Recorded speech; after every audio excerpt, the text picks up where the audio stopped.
Welcome to 2016 Presidential Candidate Interviews. Today I am interviewing Roger Jewell. Mr. Jewell is running as a Republican. Hello, Mr. Jewell, and welcome to 2016 Presidential Candidate Interviews. Hi Lee, how you doing? Doing fine, thank you. Thanks for taking the time to participate. Let's start with some very easy icebreaker questions. Can you describe your family and your home life, past and present? Sure. Right now I'm single, but I'm divorced. I've been married 4 times to a correctional officer at one time, California correctional officer, to a record promoter, and to 2 foreigners. One was from Denmark and one was from Uganda. I have a brother who's in prison in California, and I have a sister who lives in Phoenix, Arizona. I live in Casa Grande, Arizona, which is about halfway between Tucson and Phoenix, Arizona.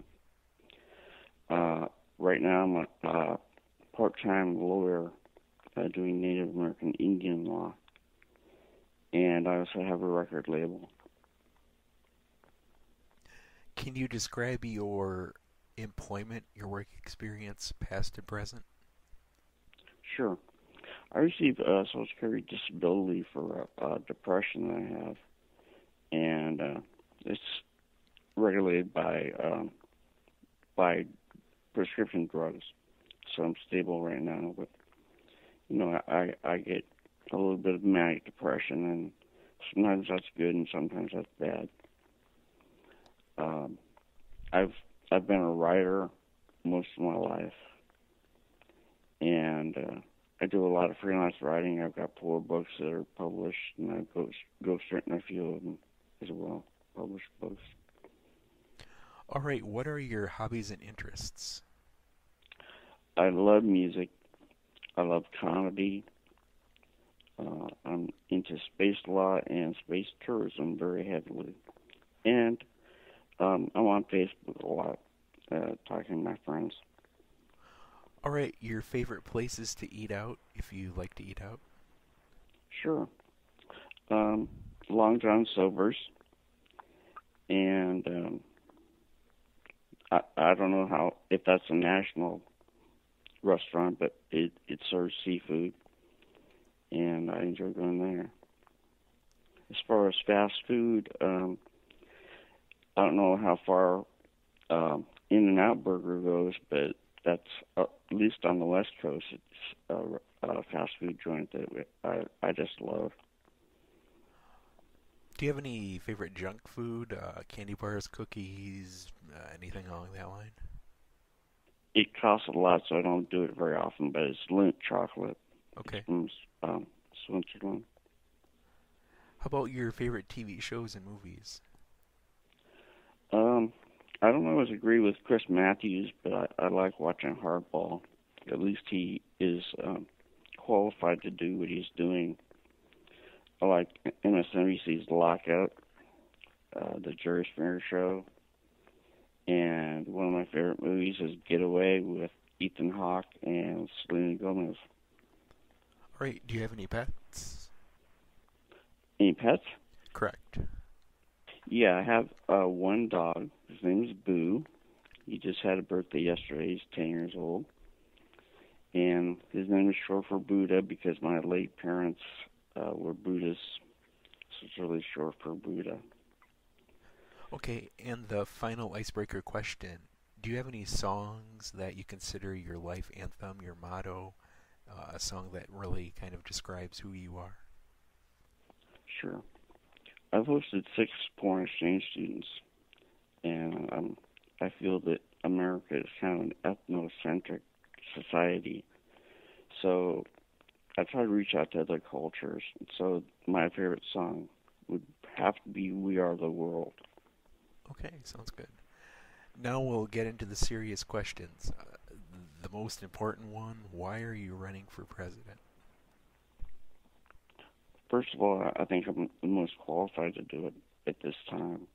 Seems like there's a lot of reluctance from really anyone to try to face the problems because they're just too complex to solve in America. And I think I have some answers that may help turn our country around. And I have experience. I've run as president before, and I know the process. Each time I ran, I learned more and more about what's involved in doing that. And it takes a while. It takes a lot of practice to really get into knowing how that process works. My parents both were government employees for a long time, state, federal, local, in the judicial branches. And I learned a lot from my father. He was a systems analyst. He analyzed systems, and that's helped me very much. Also, right now I'm poor, and when so many people in this country are receiving government benefits, it always amazes me that we never let anyone be considered viable unless they've got money, a lot of money. And that's why these entitlement programs get cut all the time. There's nobody that really knows from the poor person's side what needs to be done. And I know there's a lot of government waste. Okay. Can you name any unique abilities you would bring to the office of president? Well, I also attended American Military University and Kaplan University. And one of those was at Kaplan University. I was on the honor roll for in their National Security and Terrorism Management program. And I think that's something that's unique that none of the presidents have really had been qualified to do, except for probably President George H.W. Bush. Are there any presidents you have more favor of, and if so, are there any things you would try to emulate from their presidencies? Yeah, I think Jimmy Carter was a good president. I think, in retrospect, I know there was a lot of inflation under him, but I think he is seriously concerned about the welfare of other people.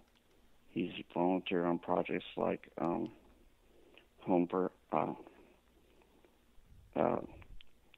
Habitat for Humanity, I guess it's called, and he's actually done hands-on work for them.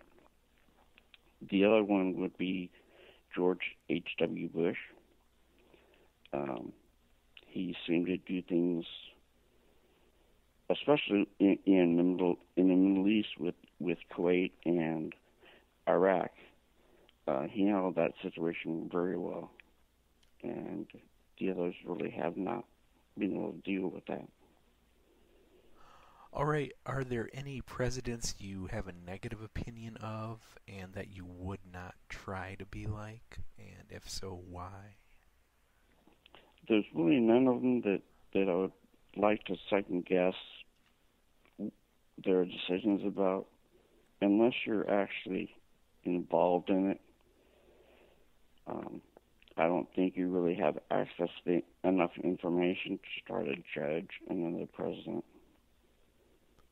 Okay.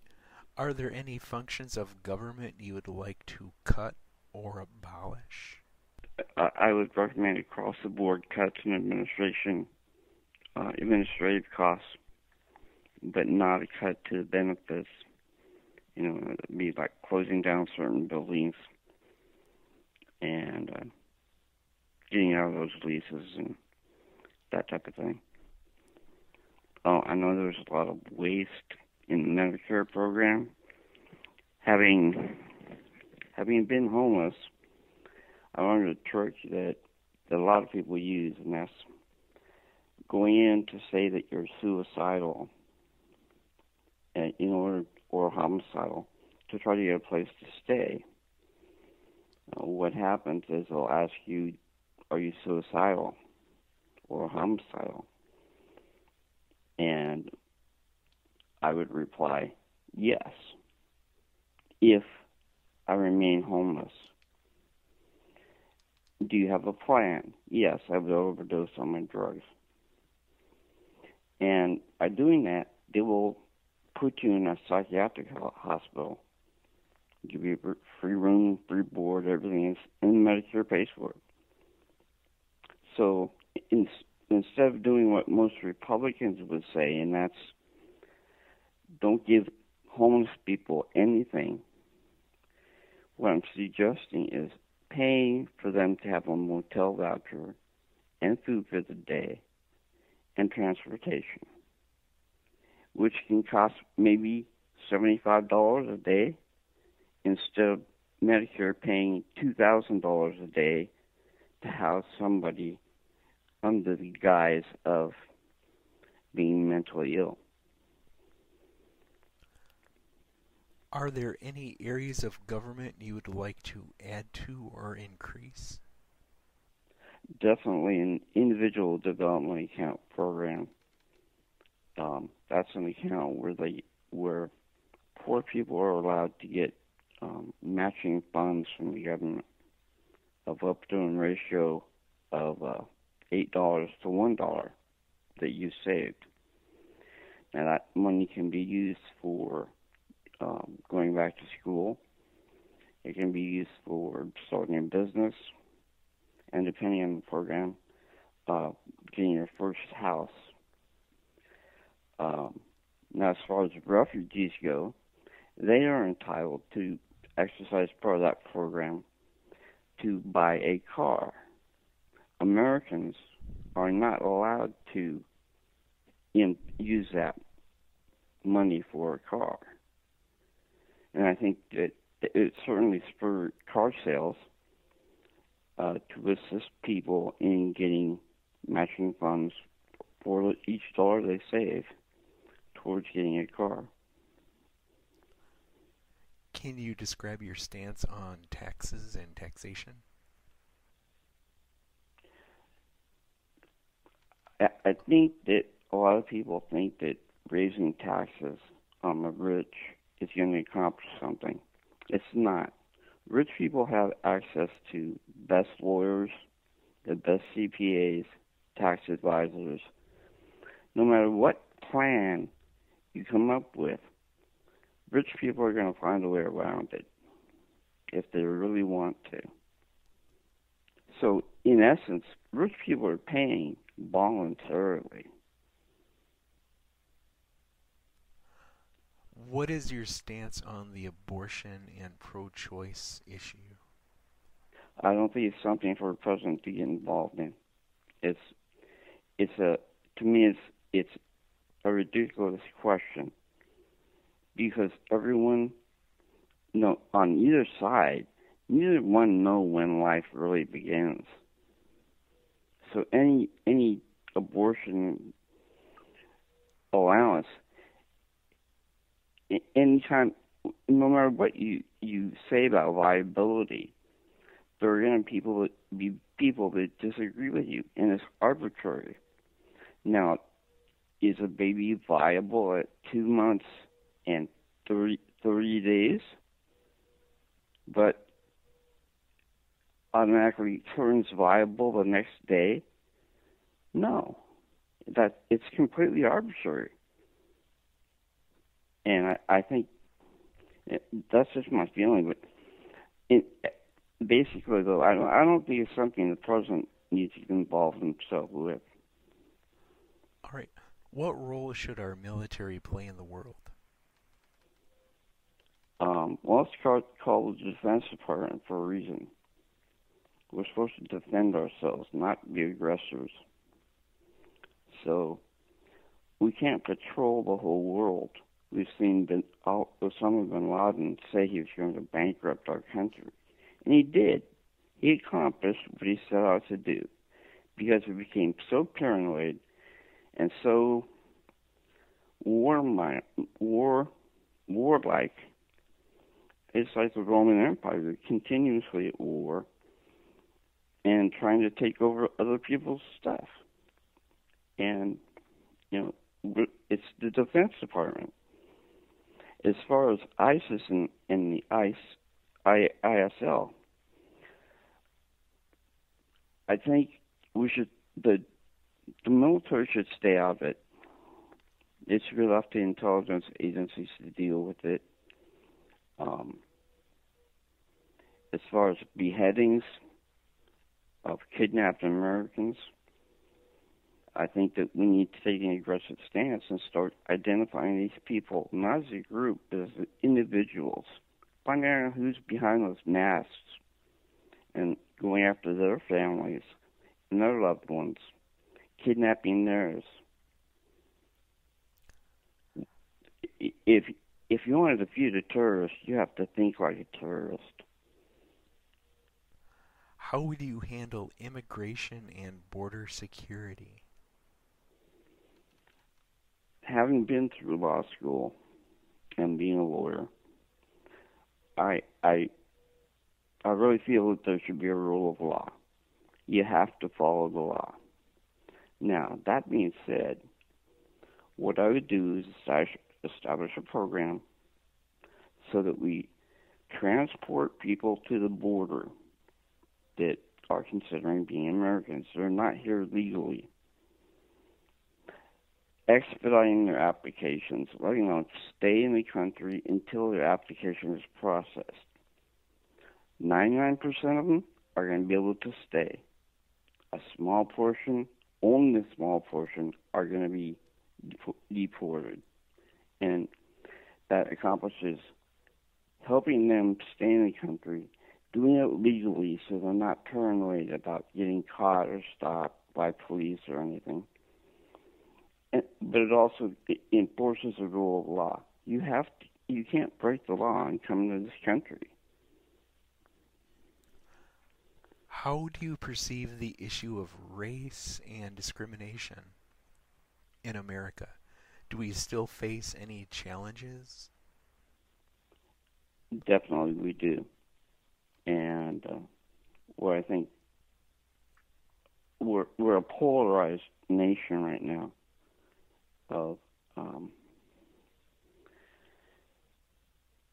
what we've got is a lot of discrimination, a lot of police brutality, and what I would recommend is monetary reparations for the head of the household of every African American family in the amount of $20,000.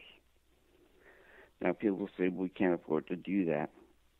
What it will do is spur the economy because people will get money that, in lump sum that they wouldn't have had to invest in a business or in college.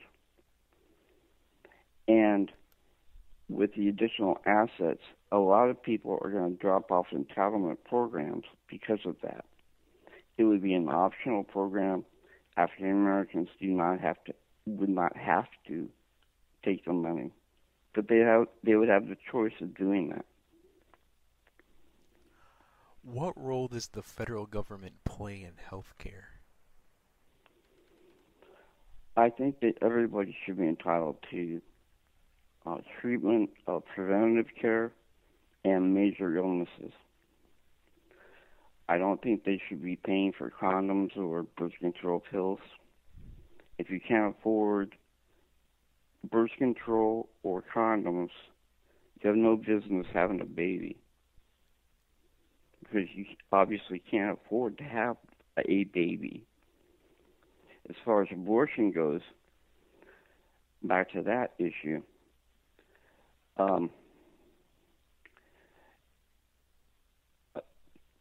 women need to receive informed consent. It's something that doctors are required to do, give informed consent. A lot of people have had abortions and they feel guilty over it and have a lot of emotional problems over it. They need to be aware that that's one of the consequences of having an abortion. Now, that being said, it's one thing to have one abortion. We can forgive one mistake. But what irritates me the most is when people have more than one abortion because they're treating life as if it meant nothing to them. They have to be responsible with their sex lives. It should be more difficult to have a second abortion and any subsequent abortion. What priority would you give repair of infrastructure, and what is the role of the federal government in maintaining infrastructure? The federal government should be responsible for federal buildings, federal infrastructure. It should be up to the states to provide their own financing to finance state projects. And the two should not mix.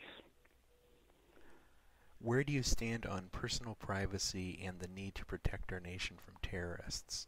What's the good point between watching out for the terrorists but also protecting our personal liberties? Well, I think there definitely been a lot of abuses of surveillance of people. The Foreign Intelligence Surveillance Court works in secret. We have other types of cases that are done secretly, and under the guise of being confidential and helping the people involved. Well, most of the time it doesn't help the people involved. It's a way of keeping people from disclosing what's really going on in this country. And Edward Snowden should not be treated as a traitor. He's not a hero, but he's not a traitor. And we need to, if I were president, I would pardon him. What role does faith, religion, spirituality, etc. play in your life, and what type of role would it play for you as president? This is not a litmus test answer. There's no right or wrong answer. It's just this is a big issue for a lot of people, and they like to know where people stand on this. Yeah. I'm an ordained minister with the Universal Life Church, and I've kind of a spin-off called Nation of Heaven. Similar to the concept of Nation of Islam.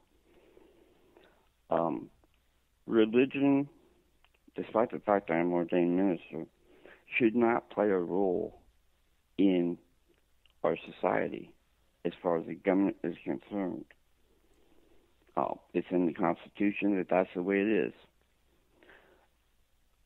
Our money says, "In God we trust." Well, Christians are okay with that. But what if you substitute the word Allah? In Allah we trust. They would be furious, saying you're trying to help. You're saying we're all Muslims, and we're not. It seems petty, but it's not. We have separation of church and state for a reason. Okay, be a political forecaster and predict two major problems facing our country in the future that no one else is really talking about that much. What would you do to prepare America for these unforeseen things that not many or no one is even talking about? Well, I think we're closer to getting to meet outer space aliens than we really want to admit. If you bring up the topic, people will say you're crazy. I've always been interested in space law, and I know a lot about it. And I also know that space tourism, which is going to become the equivalent of the next internet. Space development is going to be very, very important. And the more we develop space and go further and further, the more likelihood we are going to face outer space aliens of some form or another. So I would say space law and, you know, the outer space aliens goes along with animal rights. If some alien were to watch what we do to animals on our planet, they would be appalled. And they would have no problem eating us or putting us under surveillance or in zoos or anything else. I believe in karma. Unless we change how we treat animals on Earth, the more likely we're going to be in big trouble when we do meet outer space aliens. Okay, do you have any weaknesses as far as maybe certain skills, and what are they, and what would you do to make up for them if you were elected? As far as maybe bringing in advisors or people with different skill sets. Yeah. Well, I think it's important to surround yourself with people who are knowledgeable about a lot of different subjects. And I'm not afraid to say that there's a lot I don't know. And that what I don't know, I do know how to find out, usually, by talking to the right people, searching them out, and getting the information. Are there any other issues you would like to discuss? Well, probably one last thing, and that's that I have had gay relationships before, gay encounters, and I don't describe myself as a gay person anymore or bisexual. But I would be the first to acknowledge that that has occurred in my life. And I think that would be a first. Okay. Anything else? Any other issues? Let me refer to my notes for a second.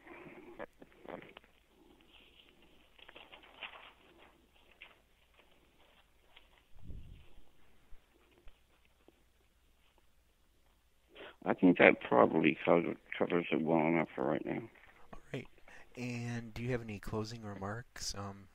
Maybe in 2 minutes or a minute or less. Tell us why we should vote for you. You should vote for me because, number one, I'm inspired. I think this country can be great. I think that we need to be more humble, and I can bring that humility that we need to gain our respect back in the global community. We've made a lot of mistakes, and we have to be able to admit that. And that we are not rulers of the entire world or universe.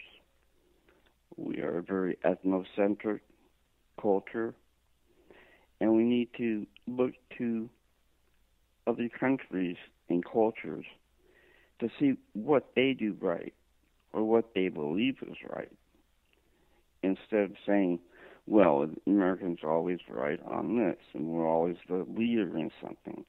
We're a very young country, comparatively speaking, but yet we are arrogant in how we deal with other countries. And